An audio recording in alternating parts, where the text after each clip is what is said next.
Not with a fall, not with any apparent incident, just a look.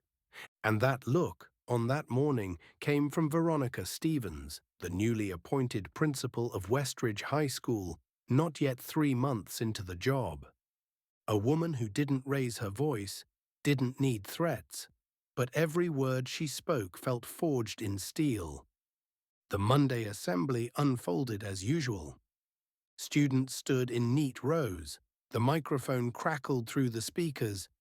"Welcome to week 7. Let's stay disciplined, be punctual, and remember attitude makes the difference."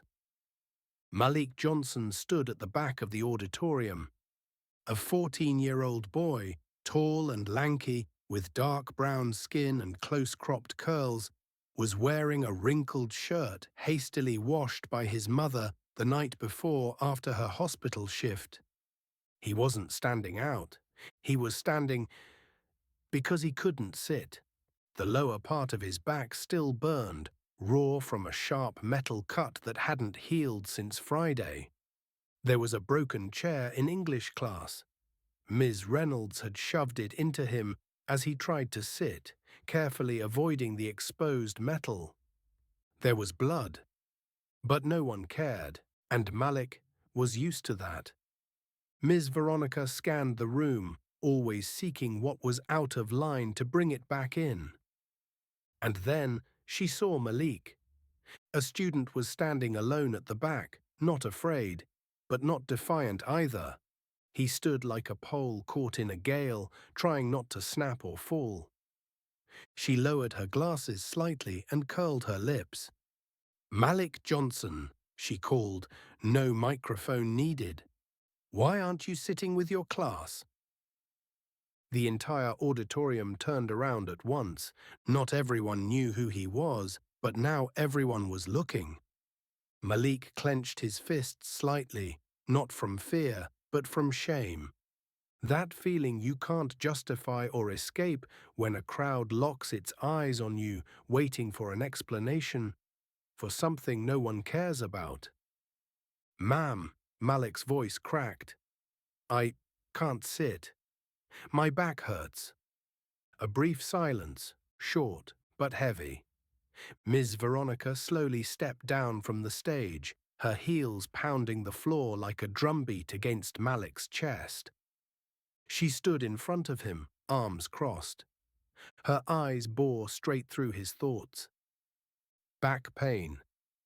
Pardon me, but I don't see any injury. And here, I don't accept reasons. I only accept actions." Malik bit his lip. No protest, no defense. He knew he wasn't a problem in her eyes because he did something wrong, but didn't fit the mold. Her gaze drifted to the violin case beside Malik's feet. It wasn't his. It belonged to Amina, his best friend, who'd been playing violin since she was 6. He held it for her that morning while she went to the nurse's office. But Ms. Veronica didn't ask. She bent down and picked up the violin case like evidence from a crime scene.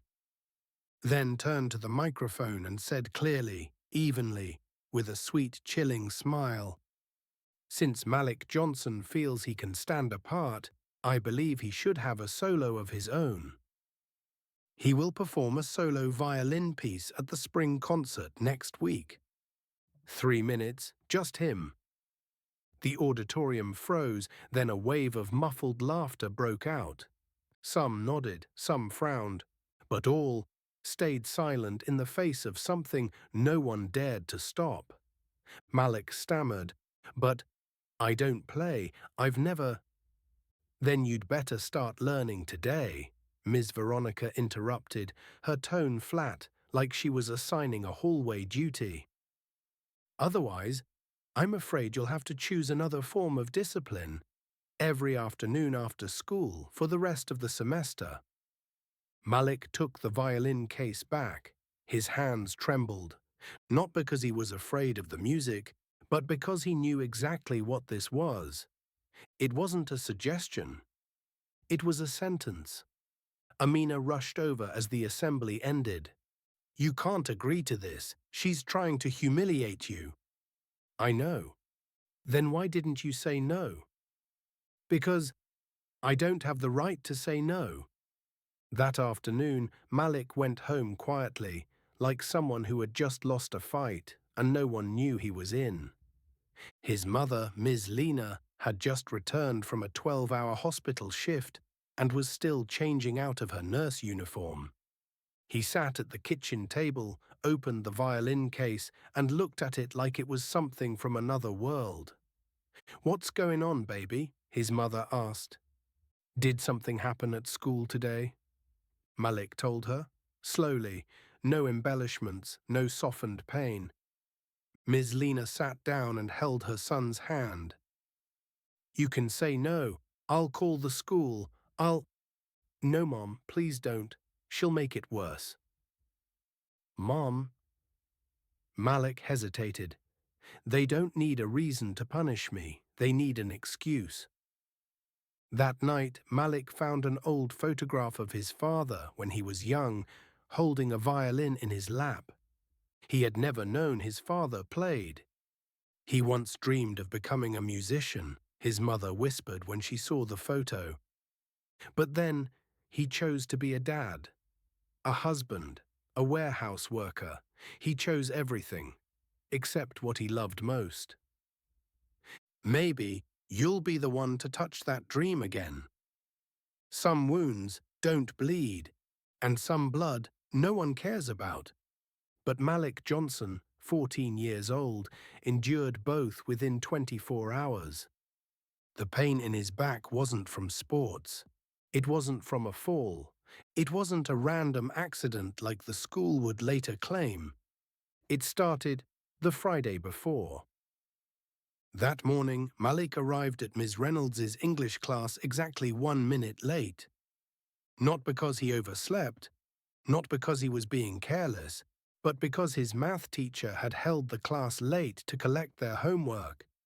Malik had run nearly the entire hallway, but it was still too late when he arrived. "Johnson, take a seat," Ms. Reynolds said without looking up from her stack of papers. Malik glanced around. Another student had already taken his usual spot, the third row by the window. Only one seat was left. At the back, by the sunlit window, and broken. The backrest stuck out with a sharp metal rod, probably part of the inner frame, rusted and broken long ago. "Miss, that chair's broken. It has—" "I don't want to hear it, Johnson. You're already late. Now you want to choose your seat?" The classroom went completely silent. Malik stood still, caught between two choices: argue or endure. He chose to endure. Malik sat down very slowly, trying to avoid the sharp metal, but there was no safe position.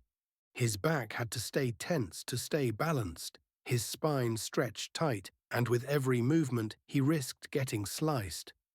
He thought he could last just 45 minutes. But by minute 27, the metal rod began to pierce directly into his hip bone. Malik shifted slightly. Suddenly, shk! A sharp, icy sensation ran down his spine. His uniform shirt tore open. His skin split. A warm stream of blood ran down his back. He jumped up instinctively. "The chair!" he cried out, clutching his back. "What is it now?" Ms. Reynolds shouted, finally looking up from her desk. Malik was breathing hard. His face had gone pale. "The chair's broken. It cut into my back." "There's always an excuse with you, Malik. I'm tired of your attention-seeking antics." She stepped down, striding quickly toward the back of the class. Malik didn't have time to move. Slam!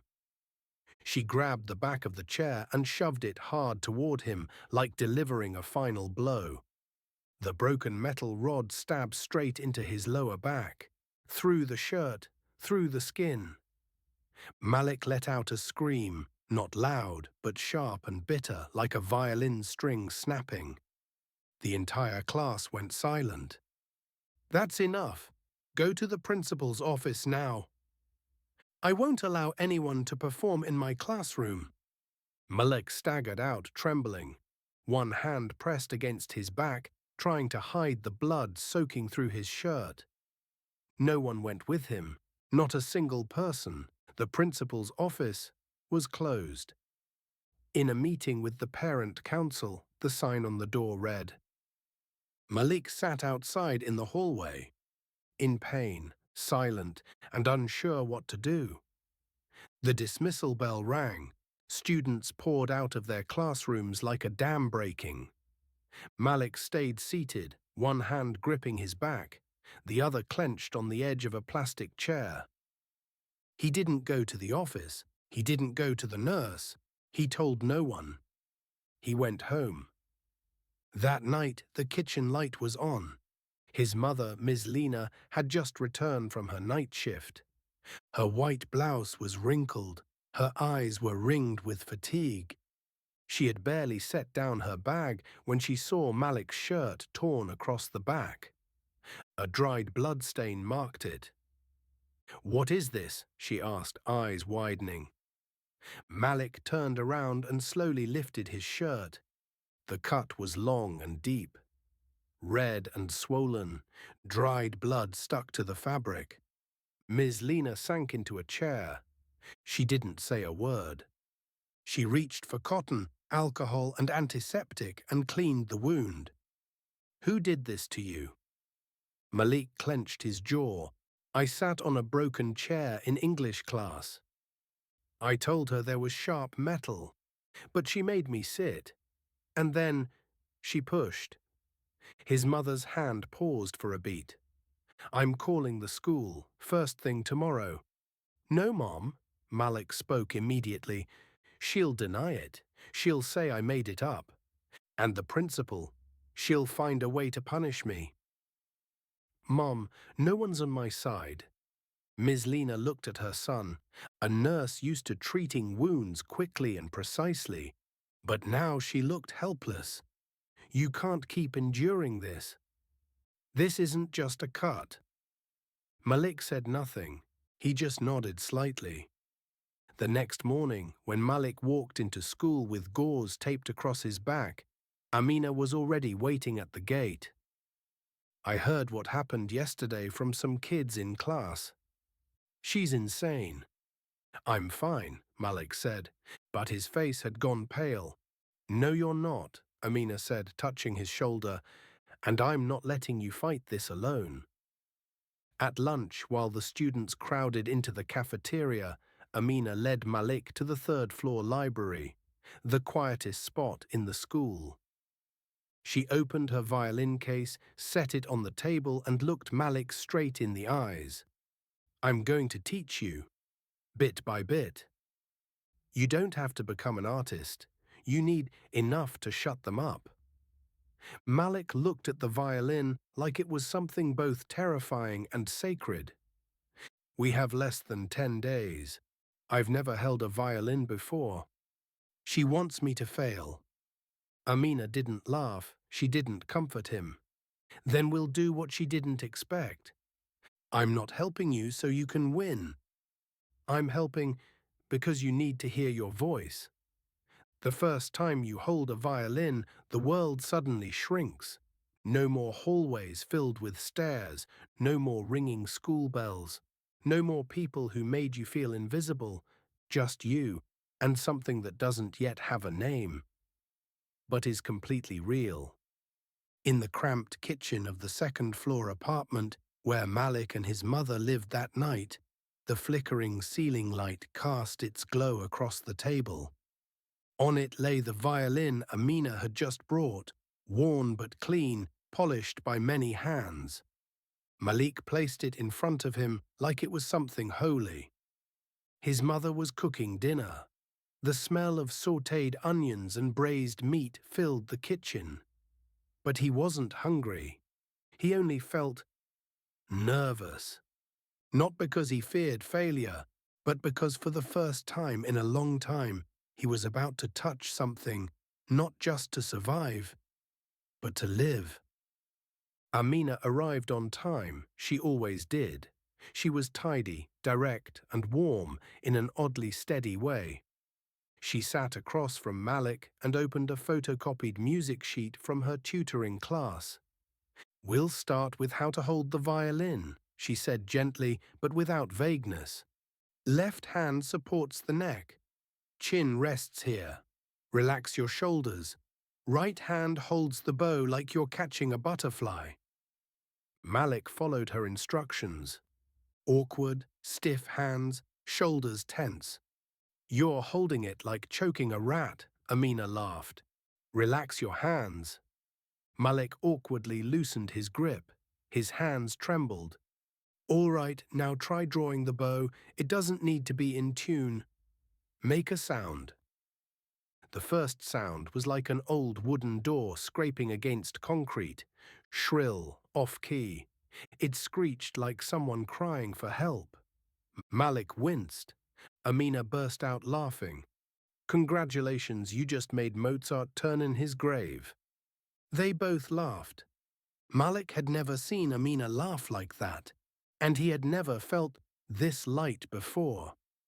He drew the bow again. The sound was still off, but it wasn't dry anymore. The third time, a hint of musicality slipped into the scratching. "Listen," Amina said softly, tilting her head. "You're not there yet, but you're not meaningless." After a 90-minute practice session, Malik pulled out a tissue to wipe his sweat.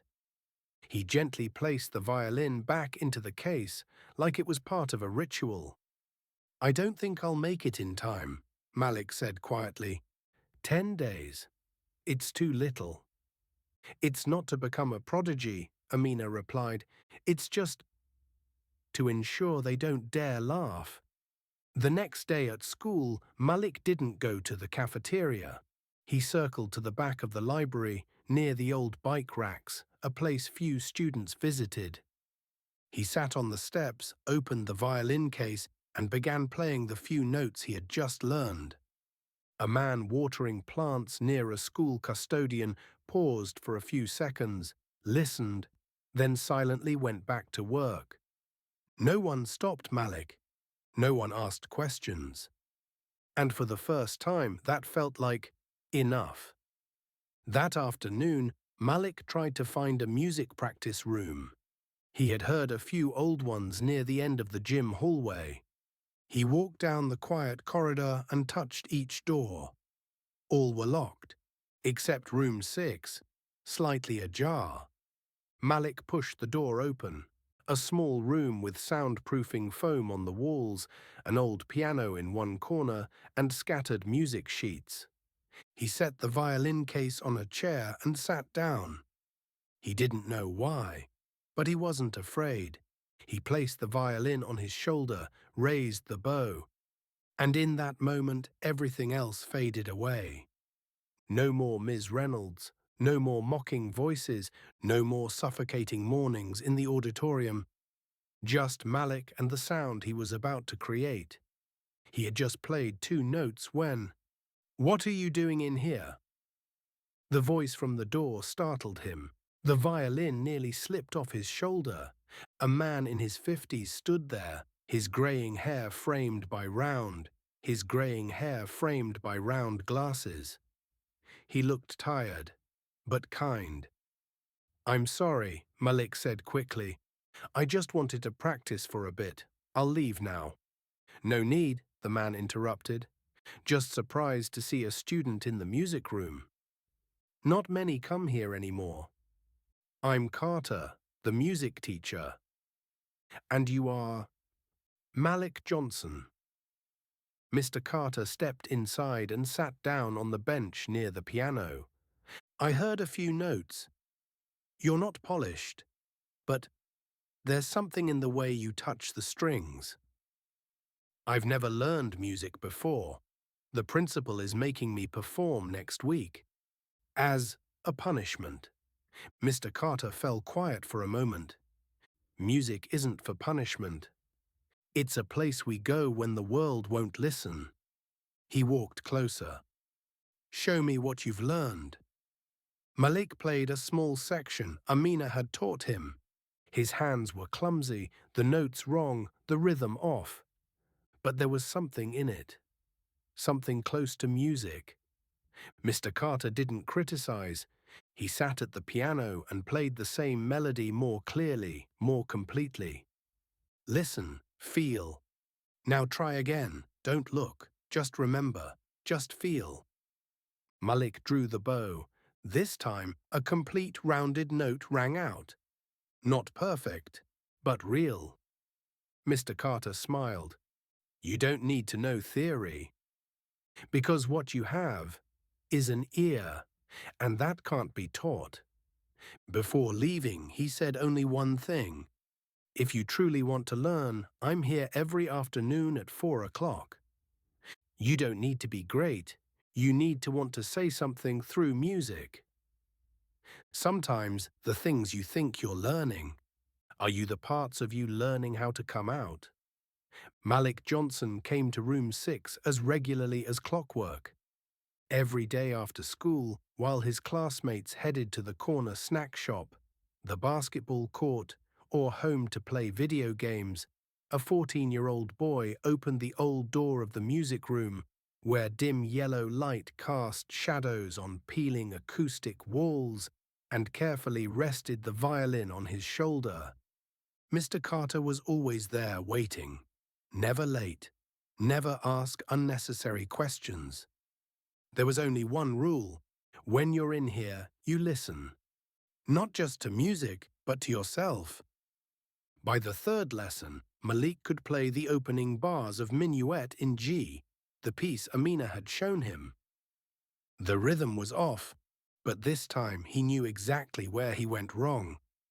Third finger's too low, Mr. Carter pointed out. Back's hunched. You're hiding from your sound. Malik gripped the bow tightly. My back hurts. I can't stand straight. I know, the teacher replied gently. Then we adjust your posture, but not your pride. After the lesson, Malik practiced slowly on his own. The sound he made no longer scratched like raw wood. It wasn't quite music yet, but it was starting to sound like a voice. A voice from someone who had never been asked, "How do you feel?" That night, in the warm light of their kitchen, his mother, Ms. Lena, was peeling carrots. Malik's "oh" sounds kind of classical. Malik smiled faintly. I don't fully understand it, but it feels like I'm saying something old, but real. His mother paused, looking at her son. Your father used to play a tune whenever he was sad. No one taught him, but he learned by ear, just like you. Malik looked up. Mom, was Dad good at playing? Your dad played with emotion, not for trophies. But he gave it up, didn't he? Ms. Lena paused for a beat. Number he didn't give it up. He folded the dream and put it away. The next afternoon, Malik arrived at school only to find all the music rooms locked. A note taped to the door read, Reserved for orchestra rehearsal for upcoming performance. Principal, Veronica Stevens. Malik looked around. Room 6, where he and Mr. Carter practiced, was also shut tight. He rushed to the music office. The door was open. Mr. Carter was inside, gathering sheet music. She banned me? Malik asked, his voice catching. Not just you. Me too, Mr. Carter replied softly. Yesterday, she asked if I was disrupting the program. I didn't answer. But I don't need a practice room. We'll rehearse in the park across from school, 4 p.m. Bring your violin. Don't be late. 4 o'clock that same day. The park is opposite the school. Malik brought his violin. His shoulders ached, his legs were tired, but his face no longer showed fear. Mr. Carter was already waiting. He carried a folding chair and a bag of old sheet music.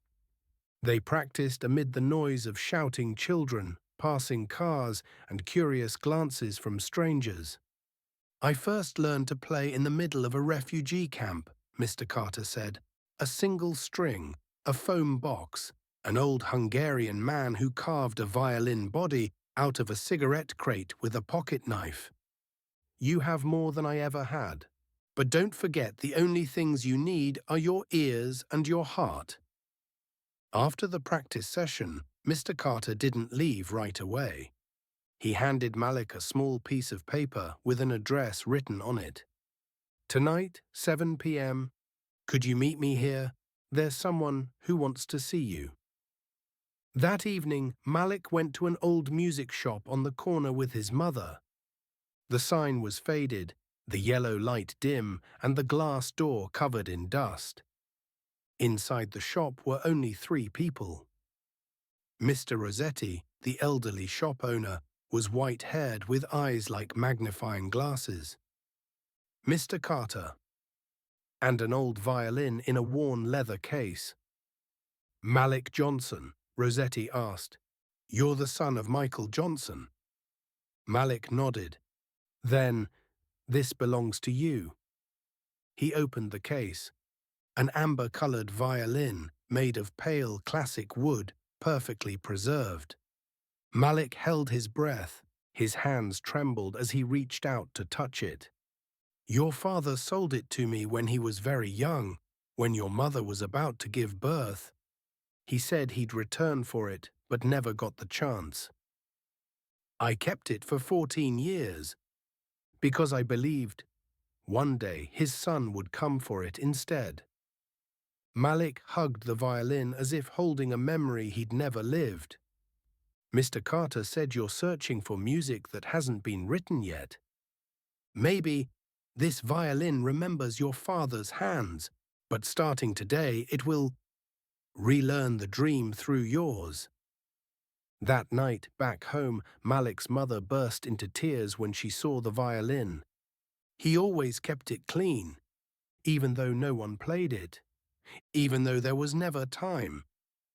But he never let it gather dust, because he believed one day someone would need to hear its voice again. Malik placed the violin on his shoulder. He stood in the small living room. He drew the bow slowly. The sound that came out wasn't sharp. It wasn't screechy. It was warm, deep, as if it had been steeped in some quiet place within his chest. No one needed to say a word. Everyone knew. From this moment on, Malik wasn't just playing.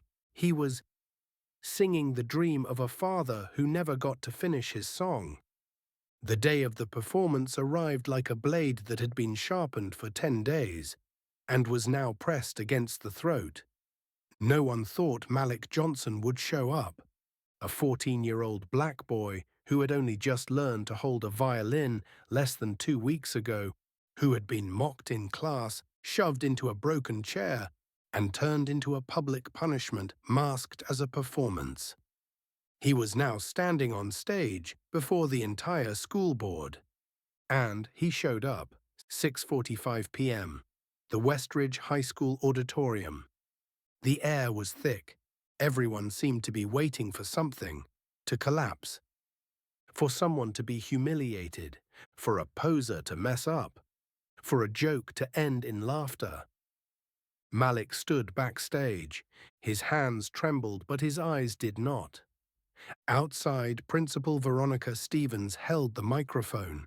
Her lips were painted bright red, and a stiff smile stretched across her face like she was about to award a medal for a fire she had set herself. Ladies and gentlemen, she said, her voice sweet like poisoned syrup, we're about to witness something special. A student who's never studied music has been allowed to grow his skills instead of facing a traditional punishment.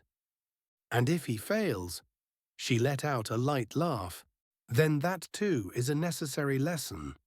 Malik heard every word, but what he heard louder was his heartbeat. He looked down at the violin in his hands, his father's violin. The small scratch near the scroll was still there, the faint marks of fingernails still pressed into the tailpiece. He whispered without sound, "Dad, I'm not playing for them tonight. I'm playing for the ones they tried to silence. I'm playing for you." His name was called. Malik stepped onto the stage. He didn't lower his head. He didn't avert his eyes. The room held its breath. He stood under the spotlight, adjusting the violin on his shoulder. Right hand on the bow, left hand gently on the strings. No one could quite see his eyes at that moment, but everyone could hear the first note. And it wasn't the sound of failure. It was the sound of truth. The first note, long, slow, deep like a breath released after a lifetime held in the chest. The second halting, then trembling like the first steps of a child learning to walk. And then the music poured out. Not a perfect technique, not flawless execution, but sound that carried flesh and soul. His mother, Ms. Lena, sat in the third row, her nurse's uniform still faintly smelling of antiseptic. Tears rolled down her cheeks before she even realized. Amina, next to her, gripped her skirt so tightly her knuckles went white. She didn't dare breathe. Mr. Carter stood in the wings, his glasses fogged, holding a music sheet folded so many times that the corners had worn thin. And then, just as the piece reached its peak, a door swung open. Two people stepped into the auditorium. A woman in a grey suit, accompanied by a uniformed police officer. No one noticed them, except for one person, Dr. Marcus Williams, artistic director of the Eastman School of Music, is seated in the last row. The man Mr. Carter had quietly invited him after sending him a video of Malik's practice 3 days earlier. The woman in the suit leaned down and whispered something to Dr. Williams. Then all three began walking toward the stage. Just as Malik drew the final note, the sound broke like a drop of water falling into a well of silence. No one clapped right away.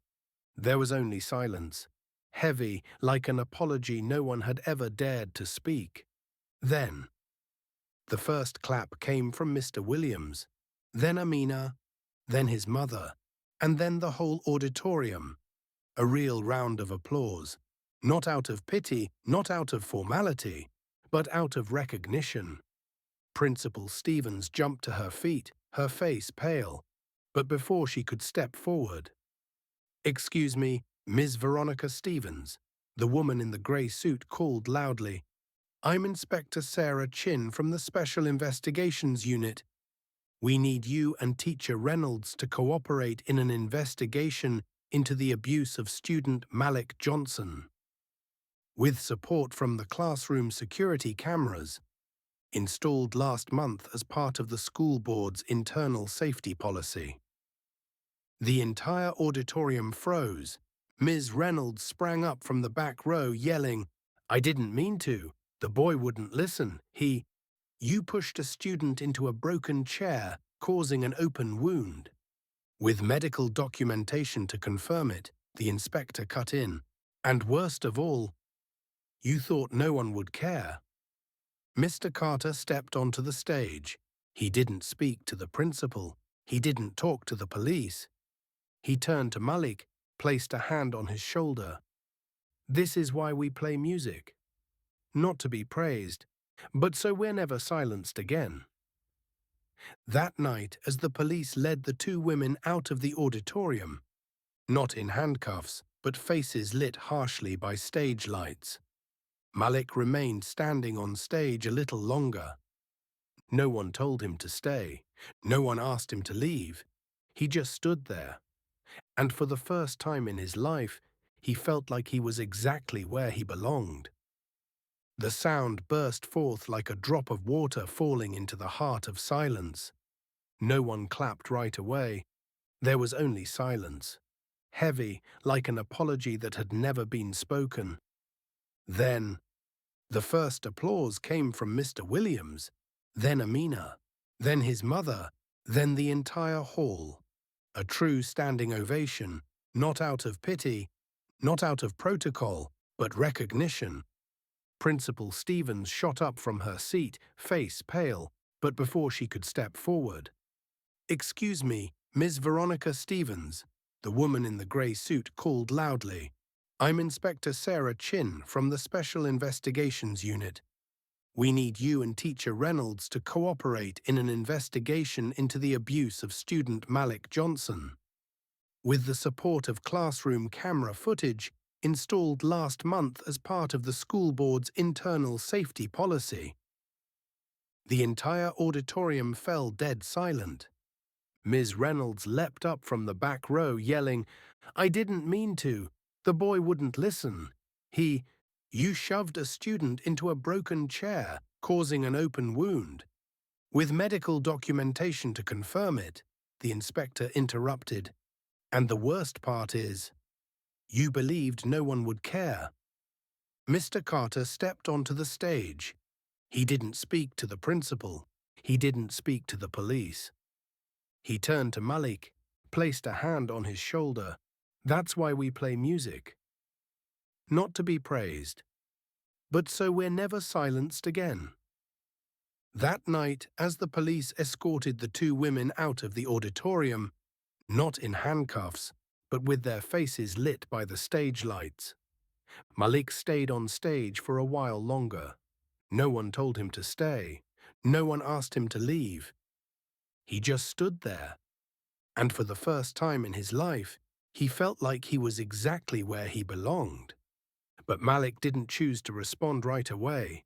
He still came to school on time. He still ate lunch with Amina, just like always. The only difference now was the person sitting next to him no longer asked, "Who are you?" but instead, "How did you do that?" Malik just smiled. "I didn't do anything special. I just refused to let silence define me." One early summer morning, while Malik was practicing meditation on his father's violin in room 6, Mr. Carter walked in, holding an envelope. "Someone wants to meet you." Inside the envelope was an invitation from the Eastman School of Music, a full scholarship to their summer training program for gifted students. It included tuition, housing, travel expenses, and the opportunity to perform at the Academy's final concert, in front of the entire faculty and guests. Malik didn't answer right away. He just looked at the violin in his hands and softly asked, "Can I bring it with me?" "That's your violin. And your father's," Mr. Carter said. "This is its time to be heard again. To finish the voice, your dad never got to complete it." 6 weeks later, on the official performance night at Eastman, hundreds of guests sat in the grand concert hall, soft light falling across the oakwood stage. A 14-year-old black boy, wearing a plain white shirt, walked out holding an old amber-colored violin. No introduction, no flair, no dramatic MC, just Malik, the violin, and a piece not listed in the program. When the first note rang out, the hall fell silent. No one knew what the piece was called. No one had heard it before, because Malik wasn't playing an old composition. He was playing himself, a piece stitched together from the fragments of his life. Every wound, every moment of silence, every shoulder shove and cold stare. He drew it out from his chest, from the scar still healing, and from the photograph of a smiling father holding a violin he never got to play.